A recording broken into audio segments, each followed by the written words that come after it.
Yo les amis, c'est Kazin, j'espère que vous allez bien. On se retrouve pour une petite vidéo. On va rester un petit peu sur l'investissement. J'ai sélectionné un message qui a été posté dans l'espace de mes commentaires sur la vidéo précédente où je parlais justement d'investissement. Enfin, investir en Pokémon, sujet difficile. Bon, j'ai essayé de donner quelques pistes de réflexion en fait, tout simplement. Et je pense que la conclusion générale de cette vidéo, c'était plutôt d'avoir son propre travail, d'aller voir, fouiller, prendre des informations et au fond avoir sa propre réflexion en se documentant au maximum. Tout simplement. Je pense que c'était vraiment le message le plus intéressant, c'est il ne faut pas écouter à droite ou à gauche, mais prendre tout un tas d'informations, c'est bien de se renseigner, d'essayer de trouver une certaine logique et puis être d'accord ou pas. Enfin voilà, je pense que ça c'est vraiment le message, mais il ne faut pas oublier que Pokémon existe depuis très longtemps, qu'il y a eu des phénomènes, d'où 2021, tout ça a été très bien montré, et d'ailleurs je vais en parler évidemment dans l'espace de cette vidéo, et pour te donner juste un chiffre, Display Jungle 2016, 800 €. Voilà, donc 2016, donc sorti depuis pas mal de temps, et je pense que comme ça, je vais un petit peu fouiller le net pour essayer d'avoir des informations, et tu verras qu'en fait, 2021 a chamboulé tout ça. Alors, je reprends le message, parce que c'est l'objectif évidemment de cette vidéo. Alors, Kazin, tu te trompes. Alors, je sais pas de quoi il parle, mais je suppose que c'est sur l'achat des cartes comme étant un investissement. Et j'ai dit au contraire que, en ce moment, les cartes fonctionnent très mal. Donc justement, si elles fonctionnent très mal, beaucoup sont vendus pour pas très très cher. J'avais toujours été surpris. Je vais le détailler un petit peu dans cette vidéo. Parce que les cartes sont pas la priorité, en tous les cas, des investisseurs. Alors, il y a des collectionneurs qui recherchent les cartes, ça c'est clair. Il y a quand même... Et puis, du coup, étant donné que les cartes sont quand même bon marché, il y en a beaucoup qui complètent leur set, hein, évidemment. Et il y a certaines cartes, mais je parle pas de gradation, là, je parle vraiment de cartes en loose. Gradation, on le voit aussi. Le 10 fonctionne bien, surtout le PSA 10. Et en plus, il a ouvert ses portes depuis peu, enfin maintenant ça commence à dater, mais à toutes les séries Pokémon. Avant c'était uniquement, je crois que c'était 7 de base, ou des choses comme ça. Et même en note en dessous de 10, tu peux faire de très bonnes affaires. On l'a vu souvent dans les sites de vente, hein, tout simplement, surtout en enchères. Et les cartes, c'est vrai que tu peux faire des bons achats de cartes. Alors j'avais ma réflexion qui consistait à dire que, c'est là où c'est important de toi-même de prendre ces informations-là et de suivre ces informations-là, c'est que les cartes fonctionnent peu. Est-ce que ça va durer tout le temps? Moi, je pense pas.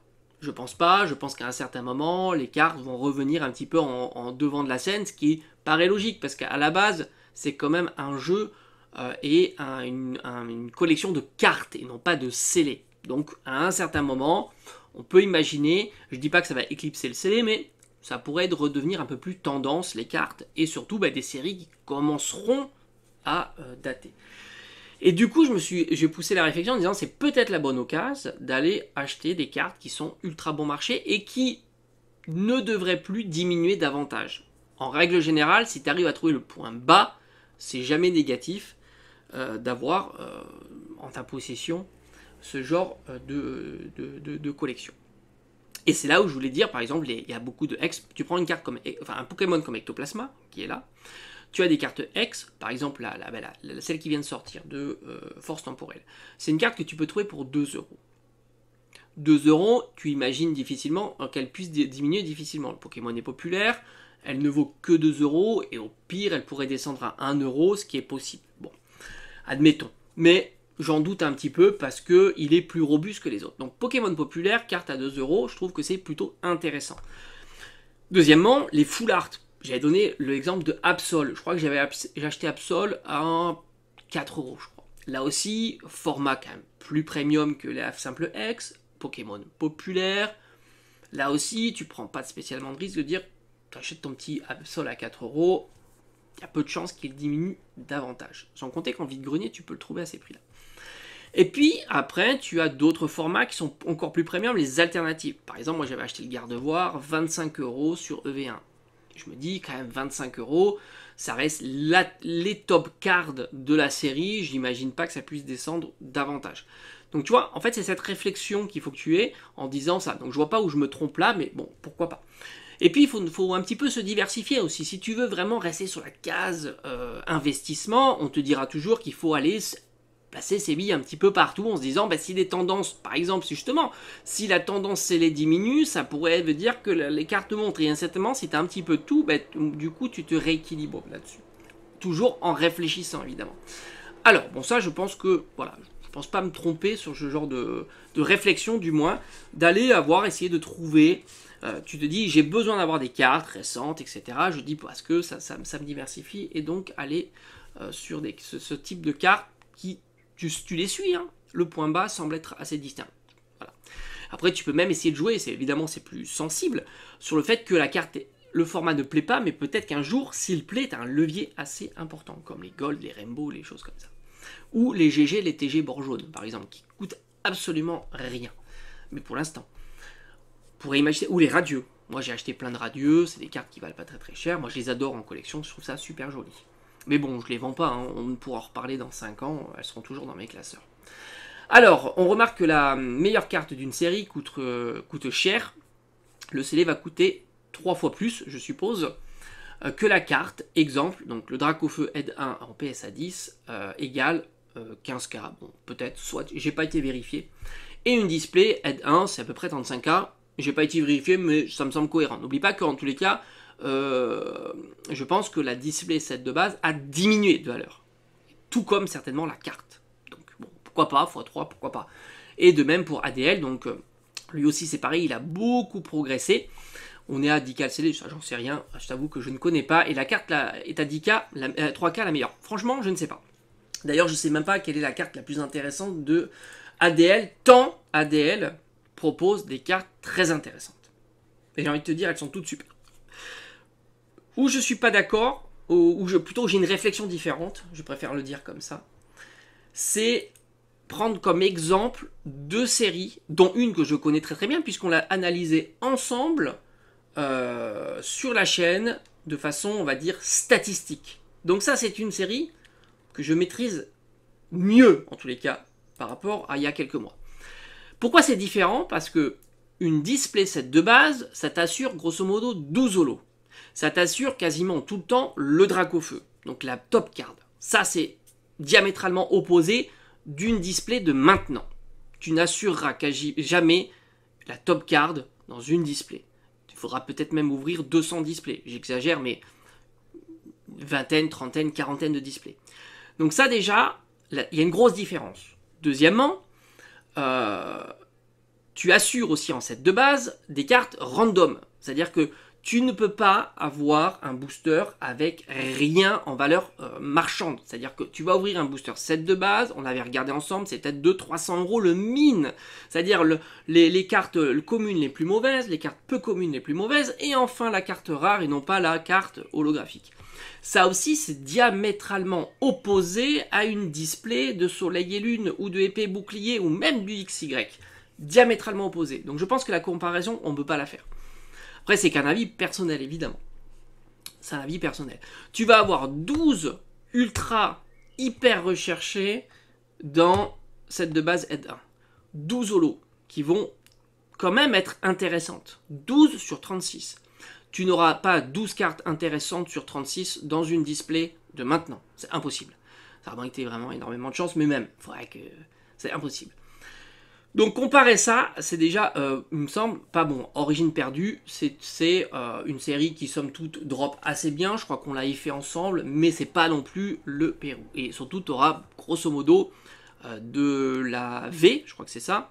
Tu auras des TG, bord jaune, qui valent pas grand chose, et tu auras peut-être quelques full art. Et voilà, si tu as de la chance, tu as peut-être une alternative, mais ça tombe quasiment jamais. Pas du tout le cas pour la set de base. Cette de base, tu auras grosso modo 12 holos. Alors, visiblement, alors on peut se planter ou pas, au moins 60% de chance d'avoir Dracofeu, et peut-être même plus, parce que visiblement, Dracofeu a l'air de sortir plus que...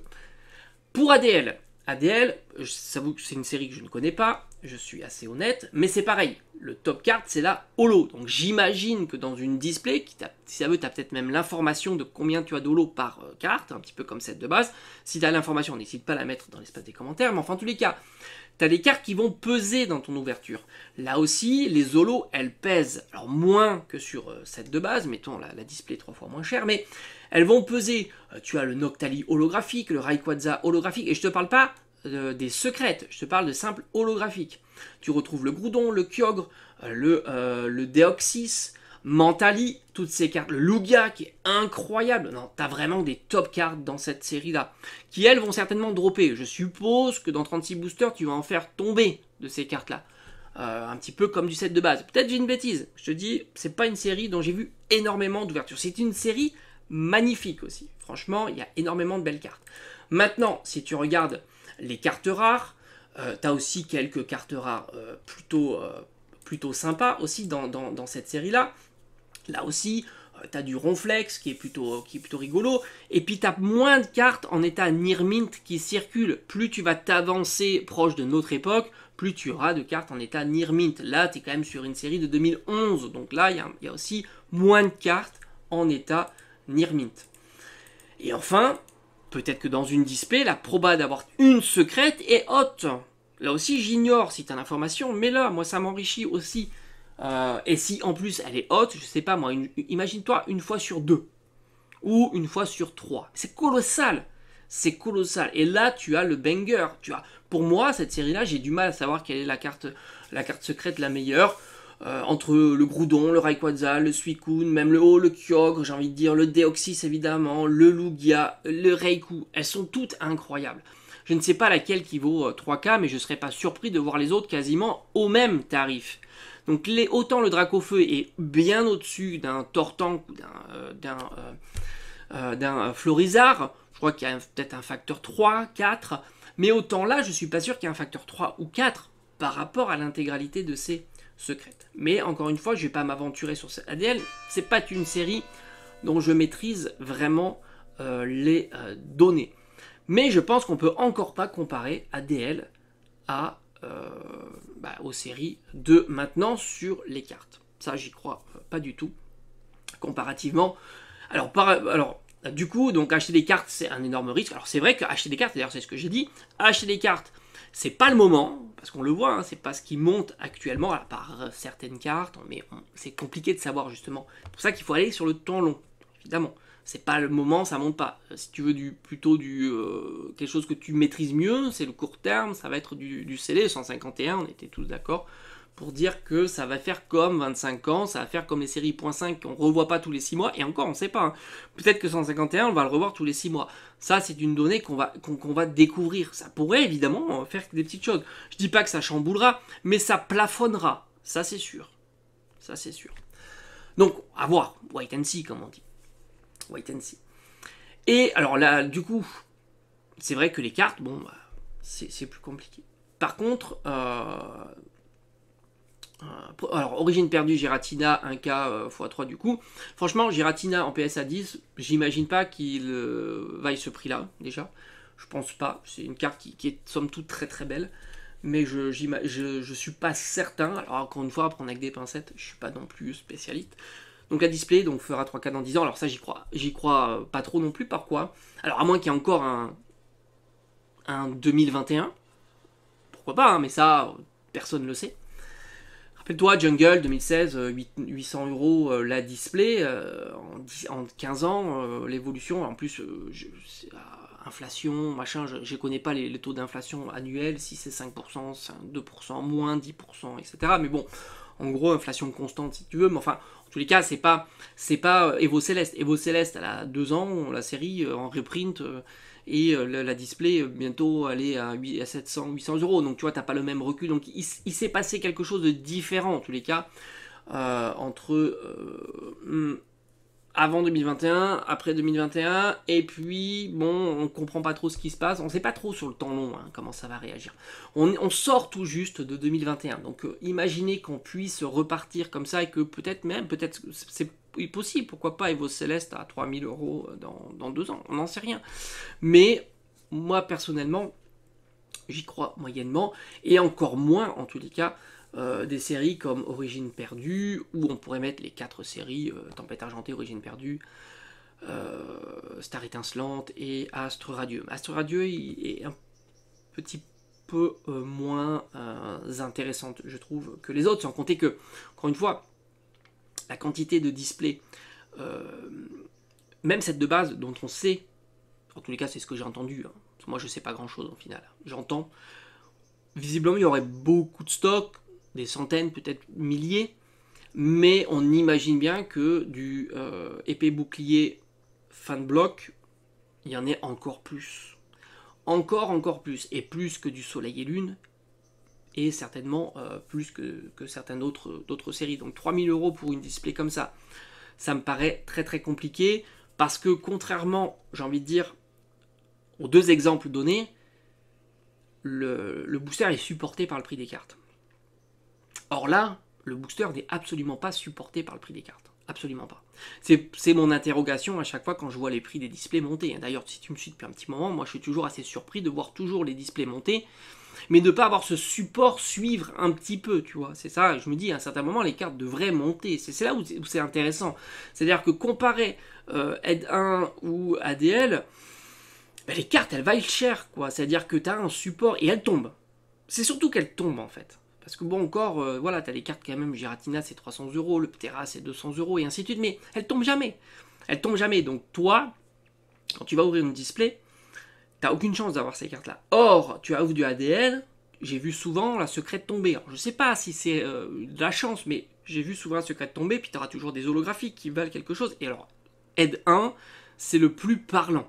Je te dis, hein, le booster, la climatisation, c'est 300 €. Donc tu peux pas dire que le booster n'est pas supporté par le prix des cartes. Voilà.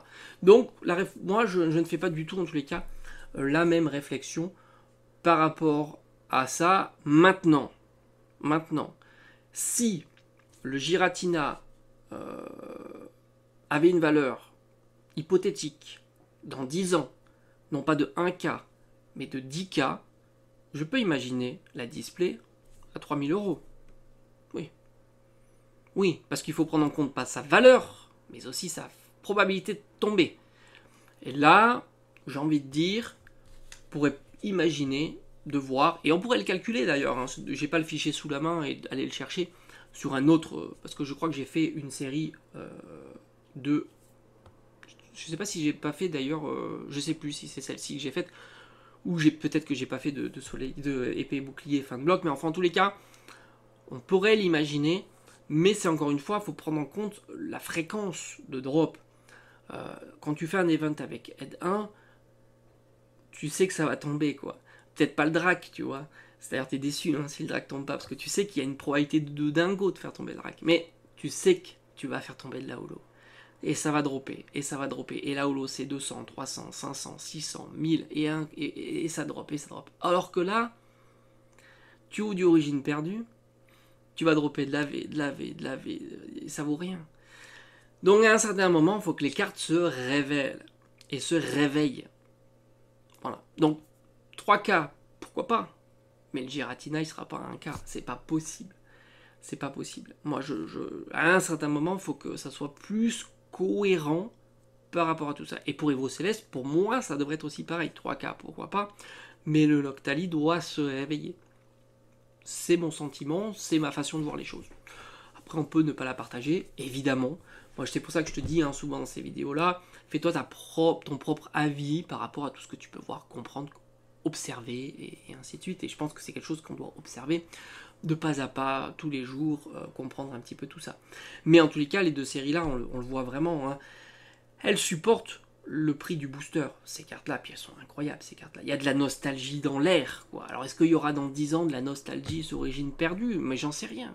Si ça veut Origine perdue, tout le monde trouvera ça complètement dépassé. Tu vois, et on ne sait pas dans 10 ans. Peut-être qu'on aura tellement de nouvelles variétés de cartes, on n'aurait pas ça. Il faut voir la nostalgie, il y a beaucoup de nostalgie. N'oublie pas une chose. Le Dracofeu, ce n'est qu'une holo. Ce n'est qu'une holographique.